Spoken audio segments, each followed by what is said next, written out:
A strategy without control is like a ship without a compass, moving, but not necessarily in the right direction. Think about that for a second. You could have the most magnificent vessel on the water, a highly trained crew, and a crystal clear destination in mind. But if you have absolutely no way to check your bearings once you leave the harbor, you are completely at the mercy of the wind and the waves. In the business world, we see this all the time. Companies launch these brilliant, massive strategies, but without a compass to guide them through changing conditions, they just drift completely off course. Welcome to this explainer on strategic evaluation and control. I am so thrilled you're here with us. Today, we are focusing on exactly how organizations ensure their grand, ambitious plans don't just fall apart the second they meet the real world. We're going to explore the critical systems, the navigational tools, and the actionable frameworks that actually keep a corporate ship sailing true to its destination. Okay, let's dive right in. Here is our roadmap for today's journey. We'll start with the danger of blind strategy, move into the corporate health check, and then explore the intelligence engine. After that, we'll compare strategic versus operational control, break down the 4 types of strategic control, and finally wrap the whole thing up with best practices for success. Section 1. The danger of blind strategy. Because honestly, strategy without evaluation is really just a plan. As we said, without a compass, strategy is just a plan on a piece of paper. Setting a destination simply doesn't matter if you never bother to check if you're actually on track. So to prevent flying blind, organizations rely on a foundational 4-step loop. Step 1 is to set standards. You have to define your expected performance targets right up front. Step 2 is measure performance. That means collecting actual real-world data as your strategy unfolds. Step 3 is where the truth comes out. Compare results. You're looking at the actual data versus what you originally planned. And finally, step 4, take action. If you're off course, you correct those deviations. This vital loop is what links early planning directly to actual results. It ensures you detect problems early and fix them before they, sink the ship. Moving on to Section 2, the corporate health check. Let's look at diagnosing organizational alignment. To check the integrity of our corporate ship from bow to stern, captains use what's called a strategic audit. Now, this isn't just a quick glance at the balance sheet. A strategic audit is a comprehensive examination of how well an organization's strategy, its structure, and its performance actually align with its ultimate goals and its operating environment. It examines literally everything from the external environment, like competitive forces and economic shifts, all the way down to internal resources, strengths, and weaknesses. It asks the really tough questions like, are our goals still relevant and were our plans executed correctly? Conducting this audit follows a clear, systematic 6-step process. First up, you establish the audit's objectives and scope. Second, you collect internal and external data. Third, you review your current strategies. Fourth, you deeply analyze the performance results. Fifth, you identify the gaps, basically asking, where is the ship taking on water? And sixth, you prepare a final report with recommendations. Think of this as your company's routine physical checkup. It keeps the strategy healthy and spots hidden ailments way before they become terminal. Section 3, the intelligence engine. This is all about fueling data-driven decisions. If the evaluation steps we just talked about are the compass, then high-quality information is the magnetic field that actually makes the compass work. The core of this is the Strategic Information System, or SIS. An SIS is an organized system that collects, processes, stores, and delivers the exact information needed for strategic planning and control. It acts as an incredible translation machine. It takes raw internal data, like your sales figures, and external data, like market trends, processes it all into real insights, and delivers it straight to managers in the form of actionable reports and dashboards. But look, not all information systems are created equal, right?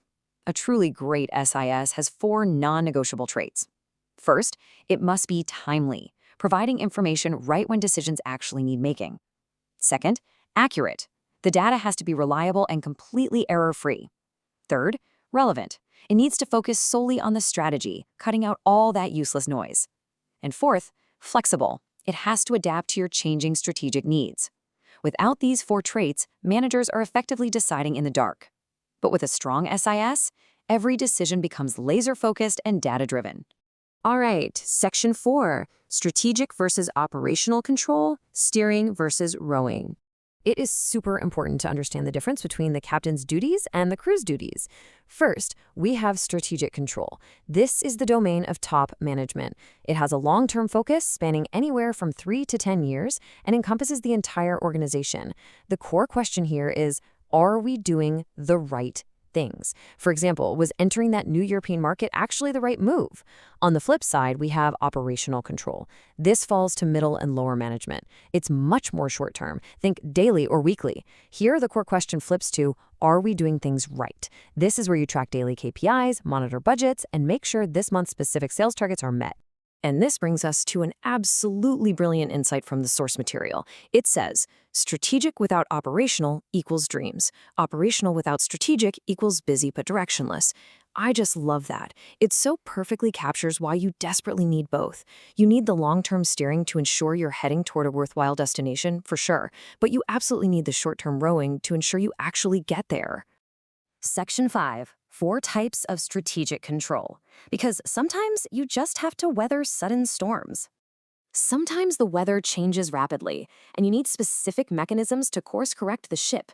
We'll be looking at the Schendel and Hofer framework for this. The first type of correction is premise control. When you build a strategy, you naturally make assumptions or premises about the future. Premise control continuously monitors those assumptions to see if they hold up. For instance, what if your entire 5-year growth strategy was based on the premise that inflation would stay low? If inflation suddenly spikes, premise control raises the red flag so you can adapt. It constantly asks, are our initial planning assumptions still valid? Next up is implementation control. This simply checks if the actual execution is working. It monitors milestone tracking and program reviews. So if your strategy involves a massive 5-project market expansion, implementation control is what tells you if those specific projects are staying on schedule and on budget. It's basically asking, are we implementing the strategy correctly as we go? The third type is strategic surveillance. Think of this as the crow's nest of your ship. It is a broad, unstructured monitoring of the horizon for unexpected events, threats, and opportunities. You aren't really looking for anything specific. You're just keeping a watchful eye out for massive industry disruptions. If a competitor suddenly drops a brand new disruptive technology out of nowhere, strategic surveillance is what spots it before it collides with your hull.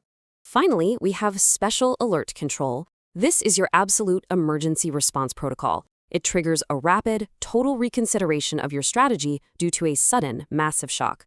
The most obvious recent example from the source material is, of course, the COVID-19 pandemic. It wasn't something you could just slowly adjust to. It forced companies worldwide to immediately halt and completely review their overarching strategies overnight. Section 6. Best Practices for Success. Time to open the captain's playbook. Having all these control systems is fantastic, but how do we ensure they actually work in practice? The source material gives us 8 fantastic best practices. First, make it meaningful. Measure the right things, not just everything. Second, timely. Fast information prevents delayed corrections. Third, economical. Your control system shouldn't cost more than the money it saves. Fourth, flexible. Rigid systems just break. Fifth, action-oriented. Look, identifying a problem is completely useless if you don't actually fix it.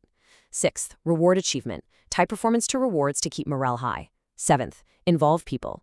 Employees who feel ownership of the system make it work better. And eighth, focus on exceptions. Don't micromanage. Only intervene when there are significant deviations from the plan. The ultimate takeaway from all these frameworks and practices is simply this. The quality of your strategic control will only ever be exactly equal to the quality of your information. Information is the true backbone of control here. It enables those early warnings, it facilitates those vital feedback loops, and it empowers managers to choose corrective actions wisely. Which leaves us with a final, absolutely vital concept to ponder. Garbage in, garbage out. If your information is poor, your control decisions will be poor, and your ship is going to drift. So I'll leave you with this question to think about. How robust is your organization's compass? Are you truly steering, or are you just moving and hoping for the best? Thank you so much for joining me for this explainer, and I genuinely hope this deep dive helps you navigate whatever waters you find yourself in next.